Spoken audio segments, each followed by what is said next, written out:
Hollywood, Florida, di luar sebuah kasino yang penuh sesak, rapper Offset ditembak. Kami memiliki video yang mengklaim menunjukkan momen sebelum dan kekacauan sesudahnya. Apa yang terjadi di antaranya? Itu masih belum diketahui. Dan satu-satunya tersangka yang didakwa hanya dikenai pelanggaran ringan. Jadi, jika dia bukan penembaknya, siapa yang melakukannya? Dan mengapa para penyelidik masih mencari orang lain? Selamat datang di Sidebar, dipersembahkan oleh Law and Crime. Saya Jesse Weber. Hollywood, Florida, sekitar 20 menit di utara Miami, larut malam di luar Seminole Hard Rock Casino. Saya pernah ke sana sebelumnya, tempatnya sangat bagus. Area valet penuh sesak, mobil-mobil berdatangan, lampu di mana-mana, orang-orang keluar masuk. Itu yang Anda harapkan dari tempat seperti itu. Dan di tengah semua itu, rapper Offset dikabarkan ditembak. Dia diperkirakan akan selamat. Itu kabar baiknya, tapi dia memang ditembak. Dan detail tentang apa yang terjadi sebelum momen itu sangat-sangat aneh, sangat-sangat membingungkan. Ada video yang sekarang beredar dari akun Instagram ini, namanya Only in Dade. Dan saya ingin menegaskan dengan sangat jelas, akun ini mengklaim bahwa klip-klip ini merekam beberapa momen penting, tapi polisi belum mengkonfirmasi keasliannya. Oke, jadi pikirkan saja saat kita membahasnya. Sekarang, di sini Anda bisa melihat seseorang yang tampaknya adalah Offset sedang berdiri di area hotel. Tidak yakin persis di bagian mana dari hotel ini. Tidak ada yang terlihat aneh. Dia tampaknya hanya berdiri di sana. Tidak ada ketegangan yang jelas. Tidak ada tanda-tanda jelas tentang apa yang akan terjadi. Tapi kemudian ada video lain yang diambil beberapa saat kemudian. Kekacauan terjadi. Seseorang tergeletak di tanah. Orang lain sedang ditarik menjauh. Lampu polisi menerangi seluruh lokasi. Jadi pertanyaannya adalah, apa yang terjadi di antara momen-momen itu? Karena celah itulah, disitulah cerita ini benar-benar dimulai. Sekarang, polisi memang melakukan penangkapan, oke? Rapper Lil TJ ditahan dan dibawa ke penjara Broward County. Tapi inilah bagian yang mungkin tidak masuk akal buatmu. Kamu mungkin berpikir, oh Tuhan, dia ditangkap. Dia pasti terlibat dalam penembakan itu kan? Tidak. Dia saat ini didakwa dengan tuduhan melakukan tindakan tidak tertib. Itu adalah pelanggaran ringan. Jadi pada dasarnya, dia tampaknya dituduh terlibat dalam suatu keributan, mungkin perkelahian yang terjadi sebelum penembakan. Jadi sekali lagi, bukan percobaan pembunuhan, bukan juga dakwaan terkait senjata. Kalau dia bukan orang yang menarik pelatuknya, lalu siapa? Dan ada sisi lain, dan ini agak sulit untuk diabaikan. Sepupu Offset, Take Off, ditembak dan dibunuh pada tahun 2022 di Houston. Dan sejak saat itu, rapper Quavo secara terbuka mendorong solusi untuk kekerasan senjata, bahkan duduk bersama Kamala Harris untuk membicarakan pencegahan situasi seperti ini. Jadi ketika Offset ditembak hanya beberapa tahun kemudian, tentu saja hal itu menimbulkan banyak pertanyaan. Kami tidak mengatakan keduanya saling terkait, tapi bagaimana mungkin kita tidak membicarakan keduanya? Dan saya akan mengajak mantan detektif NYPD, David Sarney, sebentar lagi untuk membahas semua ini. Apa saja yang mungkin dicari oleh para penyelidik di sini? Tapi inilah alasan mengapa kasus ini mungkin sebenarnya jauh lebih rumit daripada yang terlihat. Jadi, Senin malam, 6 April sekitar pukul 7 malam, di luar Seminole Hard Rock Hotel and Casino di Hollywood, Florida. Berikut pernyataan awal dari polisi. Dan ini adalah pernyataan yang kami terima dari Gary Bittner. Dia adalah petugas informasi publik untuk Semino PD. Kutipan, kami mengetahui adanya insiden yang terjadi di area Valet setelah pukul 7 malam, Senin di luar Seminole Hard Rock Hollywood, yang mengakibatkan cedera tidak mengancam jiwa pada seorang individu yang kemudian dibawa ke Memorial Regional Hospital di Hollywood. Polisi Seminole segera berada di lokasi dan situasi berhasil dikendalikan dengan cepat. 2 orang telah diamankan oleh polisi. Penyelidikan masih berlangsung. Lokasi sudah aman dan tidak ada ancaman bagi masyarakat. Operasional berjalan seperti biasa. Jadi itu adalah pernyataan awal mereka. 2 orang diamankan, 1 orang terluka, dan kemudian keesokan harinya mereka memperbarui informasinya. Kami menerima ini, 1 orang telah didakwa terkait dengan insiden tersebut. Tion Jaden Merritt telah didakwa dengan tuduhan perilaku tidak tertib, perkelahian, pelanggaran ringan tingkat pertama berdasarkan Undang-Undang Florida 870,01. Insiden tersebut dimulai dengan perkelahian atau adu fisik. Merritt ditahan di penjara Broward County tadi malam. Orang kedua yang ditahan di lokasi kejadian belum didakwa. Penyelidikan untuk mengidentifikasi 1 atau lebih orang tambahan yang terlibat dalam insiden tersebut masih berlangsung. Individu yang terluka masih dirawat di Memorial Regional Hospital di Hollywood dengan cedera yang tidak mengancam jiwa. Jadi Merritt, rapper Lil TJ, ditahan di penjara Tampaknya bukan karena menembak siapapun, tetapi diduga karena terlibat perkelahian. Dan orang kedua yang ditahan ini, orang ini tidak pernah didakwa. Kami tidak mengetahui identitas orang ini. Tapi menurut catatan narapidana, Merritt ditahan dengan jaminan $500 untuk tuduhan perilaku tidak tertib, ditambah jaminan $2.500 lagi untuk pelanggaran lalu lintas terpisah, tampaknya karena mengemudi tanpa SIM. Catatan menunjukkan dia sejak itu telah dibebaskan dengan jaminan atas pelanggaran tersebut. Mari kita kembali ke Offset. Nama aslinya Chiari Kendral Cevis, dilaporkan ditembak di luar kasino. Seperti yang saya sebutkan sebelumnya, dia pernah menikah dengan penyanyi Cardi B dan memiliki 3 anak bersama. Dia mengajukan gugatan cerai dari Offset pada tahun 2024. Tapi sebenarnya jika Anda kembali ke Merritt, Lil TJ, pengacaranya Dawn Florio, mengeluarkan pernyataan di akun Instagramnya yang mengatakan Lil TJ tidak ditembak dan Lil TJ juga tidak didakwa atas penembakan apapun. Laporan apapun yang menyatakan sebaliknya adalah tidak benar. Kami mendorong orang-orang untuk berkonsultasi dengan sumber berita terpercaya dan memverifikasi keakuratan setiap laporan sebelum secara refleks membagikan atau mengulangi rumor yang tidak berdasar. Jadi pengacaranya mengatakan dengan tegas bahwa dia tidak melakukannya, dia bukan bagian dari ini. Dan tuduhan yang ada saat ini tampaknya mendukung hal itu. Jika polisi berpikir bahwa dia yang menarik pelatuknya, dia tidak akan hanya dikenakan jaminan $500 untuk pelanggaran ketertiban umum, bukan? Bukan? Jadi itu meninggalkan pertanyaan yang jelas. Jika Lil TJ didakwa karena berkelahi, bukan penembakan, lalu siapa sebenarnya yang menembak Offset? Jadi polisi mengatakan penyelidikan mereka untuk mengidentifikasi 1 atau lebih orang tambahan masih berlangsung.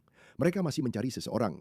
Sekarang, sebelum saya memanggil Detektif Sarni, saya ingin memberi Anda sedikit konteks tentang Offset, karena ini bukan pertama kalinya dia terlibat dalam situasi kacau yang menjadi sorotan. Dia adalah salah satu dari 3 anggota Migos. Jadi ini adalah trio hip-hop yang pada dasarnya mengubah wajah musik rap di tahun 2010-an. Versace, Bad and Bougie, Motorsport, itu baru beberapa contohnya. Tapi disinilah kehidupan pribadinya menjadi sama hebohnya dengan musiknya.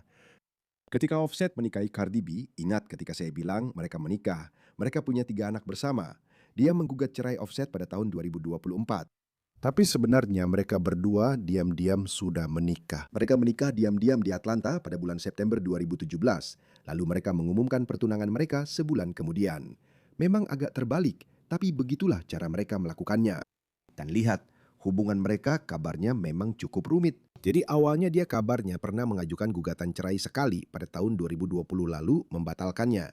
Dan mengajukan lagi pada Juli 2024. Dan kali ini situasinya jadi buruk. Maksud saya, kami sudah membahas ini di episode sidebar sebelumnya, jadi saya akan memberikan poin-poin utamanya di sini. Tapi Cardi B telah membuat tuduhan serius terhadap Offset, menuduh dia menguntitnya, melecehkannya, bahkan tampaknya mengancam akan membunuhnya. Sekarang, Offset sebenarnya tidak pernah benar-benar memberikan tanggapan resmi secara publik terhadap semua itu. Perwakilannya juga tetap diam. Tapi ketika kamu mendengar bahwa Offset ditembak di luar kasino, sebagian alasan mengapa kasus ini langsung jadi heboh adalah karena semua hal lain yang telah terjadi dalam hidupnya, ketenarannya, bagaimana dia sering terlibat dalam sorotan publik.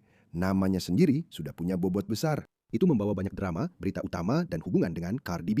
Dan untuk memperjelas, saya tidak mengatakan bahwa semua itu ada hubungannya dengan penembakannya. Tapi kamu harus memahami kehidupannya dalam konteks itu.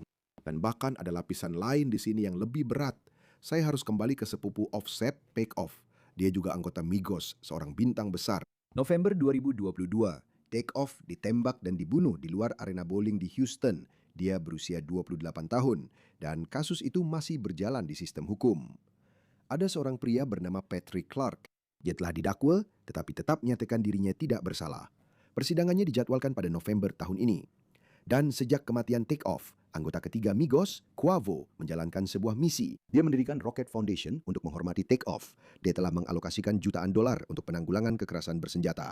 Dan pada hari yang seharusnya menjadi ulang tahun Takeoff yang ke-30, Quavo mengadakan sebuah pertemuan di Atlanta dan dia duduk bersama Wakil Presiden Kamala Harris untuk membicarakan pencegahan penembakan seperti yang menewaskan keponakannya. Jadi ketika Offset ditembak bertahun-tahun kemudian di sebuah kasino larut malam, terjadilah kekacauan ini. Kamu bisa mengerti betapa mendidihkannya ini, betapa malangnya kejadian ini. Dan kamu juga bisa memahami kenapa pikiran orang-orang langsung mengarah ke hal-hal tertentu. Sekali lagi, saya tidak mengatakan semua ini saling berhubungan, tapi kamu harus melihat semuanya dalam konteks. Dan saya ingin membicarakannya. Baiklah, saya ingin mengundang pensiunan detektif NYPD Dave Sarni untuk membicarakan hal ini. Dave, senang bertemu denganmu. Terima kasih sudah meluangkan waktu. Tadi kita sempat berbicara. Kita berdua pernah ke properti ini sebelumnya. Kamu tahu, ini adalah area yang sangat terbuka untuk umum. Saat kamu menangani kasus penembakan, kamu juga pernah menangani kasus-kasus yang terkenal. Maksud saya, hal pertama yang menarik perhatian saya, seperti yang tadi kita bicarakan, adalah ada seorang rapper terkenal yang ditembak di luar kasino besar, ada banyak saksi, kamera di mana-mana, tapi mereka hanya menahan 2 orang saja. 1 orang tidak didakwa, setidaknya saat rekaman ini dibuat, dan 1 lagi hanya didakwa dengan pelanggaran ketertiban umum. Apa yang bisa kamu simpulkan dari penyelidikan ini? Terima kasih sudah mengundang saya. Sekali lagi, tergantung seberapa cepat polisi merespons ke lokasi. Saya tahu kepolisian Seminole yang menangani itu adalah lembaga polisi suku. Saya tidak tahu bagaimana sistem keamanannya di sana. Itu adalah area Valley, bisa jadi sangat ramai, sangat padat. Ada banyak pertanyaan yang muncul, karena salah satu rapper Lil TJ ditangkap karena pelanggaran ketertiban umum. Dia belum tentu ditangkap karena penembakan itu. Kita tahu bahwa Offset tertembak. Kita tidak tahu siapa yang menembaknya. Kita harus berharap bisa menemukan beberapa selongsong peluru. Tapi yang kamu punya adalah kamera video di mana-mana di fasilitas itu. Ada kamera di mana-mana. Jadi saya jamin para detektif yang menangani kasus ini akan menelusuri kembali dari saat penembakan itu terjadi, mundur dan maju di rekaman video itu. Jadi itu adalah keuntungan. Itu salah satu hal positif dari kejadian yang terjadi di tempat itu. Kalau saya mengerti dengan benar, akan sangat sulit penembakan ini terjadi tanpa terekam oleh kamera pengawas dalam bentuk apapun. Tapi apakah butuh waktu untuk menelusuri rekaman itu? Iya, karena yang kita punya saya selalu bicara tentang sebelum dan sesudah kejadian. Ada kejadiannya, sekarang kita lihat setelahnya, yaitu apa yang terjadi setelah kejadian, dan lihat juga sebelum kejadiannya. Jadi kamu akan mencoba melacak semua yang dilakukan Offset dan Lil TJ pada saat itu. Karena dari yang saya tahu, Lil TJ dan Offset bukan teman. Jadi kenapa mereka ada di sana pada waktu yang sama? Itu sesuatu yang harus kita lihat seiring penyelidikan berjalan. Keduanya punya pengacara. Jadi mereka berdua harus melalui pengacara mereka. Jadi kamu harus menjalankan penyelidikan ini terutama melalui bukti forensik dan bukti seperti rekaman video dari kamera, serta juga pernyataan saksi yang kamu miliki di sana. Bagaimana dengan rekaman kamera dari ponsel di sekitar lokasi? Maksud saya sudah membahas di awal, ada rekaman dari satu akun ini yang belum bisa kita verifikasi. Polisi juga belum memverifikasinya. Tapi bagaimana polisi mencari rekaman ponsel semua orang? Apakah mereka bisa melacak orang-orang yang ada di kasino? Apakah mereka bisa mendapatkan rekaman ponsel mereka? Apakah mereka membutuhkan surat perintah untuk mendapatkan rekaman itu? Apakah mereka meminta? Apakah mereka mengumumkan permintaan secara publik? Jika Anda punya rekaman itu, tolong kirimkan kepada kami. Bagaimana cara kerjanya? Nah, ada beberapa cara, salah satunya adalah meminta rekaman video dari siapapun yang memilikinya, siapa saja yang punya rekaman kejadian itu. Kemungkinan besar, setiap video yang ada akan dikirimkan ke media sosial. TMC adalah salah satunya. Mereka mungkin akan mendapatkan videonya sebelum polisi mendapatkannya. Jika Anda menahan orang atau mereka dalam tahanan, Anda harus mengambil ponsel mereka. Dan untuk mendapatkan video dari sana, Anda memerlukan surat perintah penggeledahan. Kecuali mereka memberikan izin, ponsel itu tetap milik mereka. Dan untuk menyita bukti video apapun, kita memerlukan surat perintah penggeledahan. Tapi jika Anda mendapatkan orang yang bersedia memberikan izin, itu hal yang berbeda. Saya jamin, mereka juga akan menelusuri internet. Bagi siapapun yang telah merilis video itu ke media sosial apapun, baik itu X, Instagram, atau platform lain yang sudah beredar. Karena tempat-tempat itulah sebenarnya orang-orang akan mengirimkan video, terutama TMZ, karena ada imbalan finansial untuk itu. Menurutmu, apakah situasinya bisa menjadi agak rumit jika kita membicarakan tentang Offset? Dan aku tidak tahu, aku tidak percaya ada orang lain yang tertembak saat ini. Tapi apakah Offset atau seseorang yang bersama Offset punya kemampuan untuk mengidentifikasi siapa yang mungkin melakukan ini? Atau apakah mereka mau mengidentifikasi siapa yang mungkin melakukan ini? Inilah masalahnya. Dan kita selalu membicarakan hal ini, terutama dalam kasus-kasus seperti ini. Kebanyakan artis, kita akan bilang seperti ini, tidak mau bekerja sama dengan polisi. Mereka bukan tipe orang yang mau pergi ke polisi dan memberitahu apa yang terjadi. Jadi kamu harus mencoba memberikan bukti. Mungkin ada seseorang yang mau bekerja sama sebagai saksi, saksi mata, entah itu karyawan di kasino, itu salah satu caranya. Saya tidak tahu apakah kamu akan mendapat kerjasama dari kedua belah pihak. Kadang-kadang kalau Offset benar-benar ingin menemukan pelakunya, dia akan bekerja sama, jelas. Kamu tahu, kita tidak tahu seperti apa. Kita tidak tahu seberapa parah luka yang dialami. Sepertinya tidak parah, dan itu bagus. Kita juga tidak tahu apakah ada orang lain yang tertembak. Kita tidak tahu berapa banyak tembakan yang dilepaskan. Itu berarti kamu harus melakukan pengecekan ke rumah sakit. Kita juga bisa memberi pemberitahuan ke rumah sakit. Jika ada orang yang datang dengan luka tembak, mereka akan memberitahu polisi tentang hal itu. Tapi soal kerjasama, saya sudah sering melihat sayangnya banyak kasus di mana kita berurusan dengan orang-orang yang tidak kooperatif, dan kamu harus bekerja dengan bukti yang tersedia. Dan untuk memperjelas, itu bukan karena seseorang terlibat dalam kejahatan atau melakukan kejahatan. Itu bisa saja karena alasan lain. Bisa saja, maksud saya, menurutmu, sebagai artis, kamu pernah melihat itu terjadi sebelumnya. Apakah itu karena reputasi? Apakah itu karena budaya? Apakah itu karena alasan pribadi, pengalaman pribadi? Itu tidak berarti siapapun terlibat dalam apapun. Hanya saja, itu beberapa alasan kenapa kamu mungkin melihat hal seperti itu. Ya, itulah mengapa ada beberapa faktor kenapa orang tidak mau bekerja sama. Mereka tidak mau, ini soal reputasi. Kamu ingin menjaga kredibilitasmu. Kamu tidak mau bicara dengan polisi, karena kalau kamu bekerja sama dengan polisi, itu berarti kredibilitasmu hilang. Kita sudah melihat bar hip-hop melakukan itu. Dan di media sosial, mereka dipandang negatif. Tapi saat kamu melihat hal-hal seperti ini, kamu ingin orang-orang melakukan hal yang benar. Dan kenyataannya adalah, orang itu ditembak. Sekarang kita tidak tahu dari pihak mana mereka, siapa mereka pada titik ini. Apakah itu rekan dari kru Offset? Teman-temannya ada di sana, rombongannya juga. Apakah itu seseorang yang mungkin terkait dengan Lil TJ? Kita belum tahu. Itulah kenapa kita akan mencoba untuk mengidentifikasi. Itulah kenapa kalau kamu ingin menyelesaikan masalah ini, kamu ingin penembakan dan hasilnya ditangani dengan benar, kamu harus mendapatkan kerjasama dari setiap orang yang terlibat, terutama korban. Ngomong-ngomong, saya juga tidak tahu. Offset mungkin saja bekerja sama sepenuhnya. Kita belum tahu, tapi saya hanya mencoba memikirkan apa yang mungkin terjadi di balik layar, termasuk balistik. Jadi, coba jelaskan soal itu. Bagaimana mereka mengambil barang buktinya? Kamu tadi bicara soal selongsong peluru. Jika ada peluru yang juga mengenai korban, yang mengenai Offset, apakah mereka bisa mengambilnya?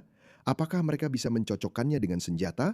Apakah mereka bisa mencocokkannya dengan tersangka? Bagaimana prosesnya? Nah, sekarang kita punya tempat kejadian perkara. Jadi kita harus menentukan, apakah itu luka tembus? Maksudnya, apakah peluru itu menembus tubuh lalu keluar lagi?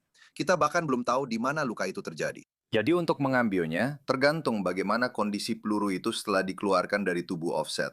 Apakah itu akan bernilai? Tidak, mungkin tidak. Tapi yang kamu cari adalah selongsong peluru atau beberapa selongsong peluru. Itulah kenapa video itu penting. Kita juga punya saksi. Kita belum menentukan berapa banyak tembakan yang dilepaskan. Jadi, tempat kejadian perkara itu harus diamankan. Dan soal senjata apinya, apakah orang itu membawa senjatanya pergi? Atau dulu kita menyebutnya Brooklyn Bounce, di mana senjata api itu ditinggalkan di lokasi kejadian dan seseorang mengambilnya.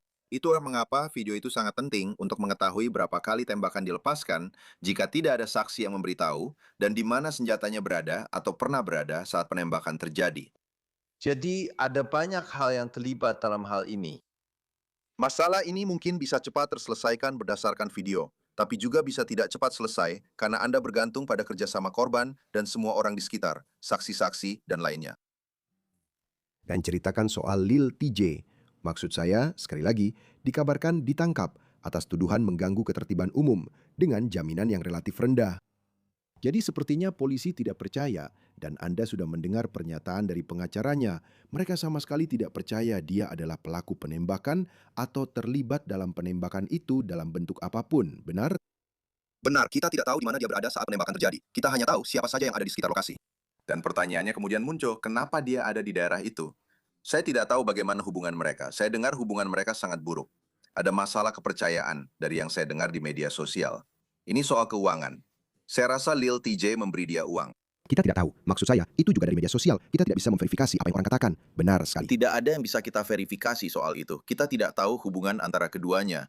Tapi kita ingin tahu kenapa mereka ada di sana pada waktu yang sama. Jika mereka punya hubungan yang baik, itu masuk akal. Jika mereka punya hubungan yang buruk, bagaimana salah satu dari mereka tahu yang lain akan ada di sana? Semua ini memang pertanyaan yang akan muncul, dan semoga Anda mendapatkan jawabannya saat berbicara dengan mereka atau pengacara mereka.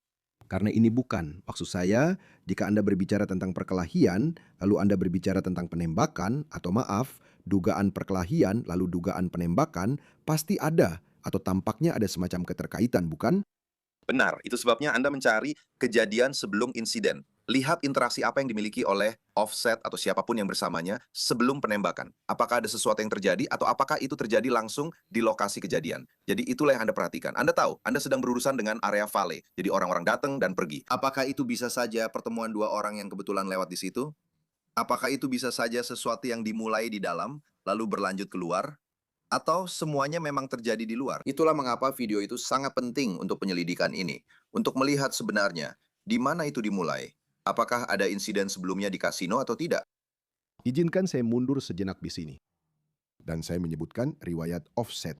Dan saya membicarakan tentang take off yang ditembak dan dibunuh. Saya juga membicarakan tentang Quavo yang berbicara tentang mengadakan pertemuan untuk membahas kekerasan senjata api. Ketika penembakan seperti ini terjadi pada seseorang yang sangat dekat dengan tragedi lainnya, apakah para penyelidik bahkan mempertimbangkan hal itu? Apakah mereka mencoba mencari keterkaitan? Apakah maksud Anda, kecuali ada sesuatu yang benar-benar terpisah terjadi, kita bahkan tidak akan repot-repot dengan hal itu? Sejauh mana mereka melihat masa lalu dan koneksi seseorang? Ya, kita selalu melihat korban, viktimologi, dan kadang-kadang juga propologi dalam arti tertentu. Kita ingin mendapatkan semacam hubungan, semacam kaitan antara tas, korban, dan subjek atau pelaku yang terlibat atau berinteraksi dengan mereka. Kita tidak tahu keterlibatan orang yang melakukan penembakan itu. Kita tidak tahu itu. Tapi, kamu tahu, Offset sudah sangat dikenal. Dia sudah dikenal di luar sana. Dia sedang menjalani perceraian. Apapun yang sedang terjadi, itu urusannya di ranah sosial. Apakah kita akan melihat hal-hal lain tentang Offset untuk melihat apakah ada sesuatu yang berhubungan dengan penembakan itu? Disitulah kamu akan mencari, semoga saja, catatan telepon seluler apapun di media sosial yang entah bagaimana menunjukkan bahwa ada yang tahu orang-orang ini akan berada di sana. Apakah mungkin salah satu anggota dari orang-orang Offset yang ada di sana yang menembakkan senjata itu? Atau orang lain? Kita belum akan tahu, dan itulah mengapa video itu sangat penting. Karena dalam situasi yang kacau, kamu tidak selalu mendapatkan saksi, tapi mata melihat apa yang dilihat mata, dan kamera merekam apa yang dilihat kamera. Dan banyaknya perbedaan di area itu, terutama di area Valley, itu adalah sesuatu yang akan digunakan secara ekstensif untuk mencari tahu siapa penembaknya dalam kasus ini. Apa satu hal yang sedang kamu perhatikan sekarang yang mungkin tidak diperhatikan oleh kita semua? Ya, saya selalu melihat apa yang terjadi sebelumnya, karena kalau kamu lihat sebelum insiden seperti apa, kenapa itu terjadi pada saat itu. Saya selalu berpikir pada saat itu sekitar jam 7 malam, apakah penembakan itu terjadi? Bagaimana itu bisa terjadi? Kenapa itu terjadi? Apakah itu seperti bertemunya semua faktor, dalam arti semua berkumpul, dan disitulah itu terjadi? Atau apakah itu dimulai dari dalam? Apakah ada insiden di dalam yang membuat mereka datang ke sana? Jadi itulah yang sedang kami cari tahu. Jadi itulah kenapa saya selalu menelusuri apa yang terjadi sebelum kejadian, karena setelahnya saya mencari arah pelarian. Mungkin senjata api kemana arahnya. Tapi ketika Anda bicara tentang sebelum kejadian, apa yang terjadi, apa yang dilakukan korban sebelum penembakan ini? Korban terlibat dalam apa sebelum penembakan? Begitulah cara saya melihatnya. Apakah menurut Anda ini akan segera terselesaikan? Ini seharusnya bisa diselesaikan. Masalahnya adalah, dan saya tidak pernah bisa menentukan jadwal untuk ini karena jika Anda melakukannya, Anda akan mencoba mempengaruhi penyelidikan Anda. Kami berusaha mengumpulkan semuanya. Anda ingin mendapatkan keseluruhan situasi. Semua bukti dikumpulkan. Dengan cara ini, ketika Anda menemukan alasan yang cukup untuk melakukan penangkapan, Anda sudah siap. Jadi ini mungkin akan memakan waktu. Rekaman video pengawasan membutuhkan waktu untuk diteliti. Akan ada banyak penyidik yang meninjaunya. Anda juga harus melakukan banyak wawancara. Setiap bukti forensik seperti balistik dari senjata api, jika selongsong peluru tertinggal di tempat kejadian, semua hal ini membutuhkan waktu untuk diselesaikan agar Anda bisa mengungkap kasus penembakan ini. Dave Sarni, terima kasih sudah meluangkan waktu. Saya selalu menghargai wawasan Anda tentang hal ini dan apa yang sebaiknya kita pikirkan, apa yang harus kita waspadai. Kami akan terus memantau dengan cermat. Tapi terima kasih sudah meluangkan waktu, Pak. Saya menghargainya. Dan terima kasih banyak, tetaplah aman. Dan itu saja yang bisa kami sampaikan untuk Anda saat ini di Sidebar semuanya. Terima kasih banyak sudah bergabung bersama kami. Seperti biasa, silakan berlangganan di YouTube, Apple Podcast, Spotify, atau dimanapun Anda mendapatkan podcast Anda. Anda juga bisa menonton kami di Peacock milik NBC. Jika Anda ingin mengikuti saya di X Instagram, acara News Nation saya, Jesse Weber Live, Senin sampai Jumat pukul 11 malam waktu timur. Sampai jumpa di lain kesempatan semuanya.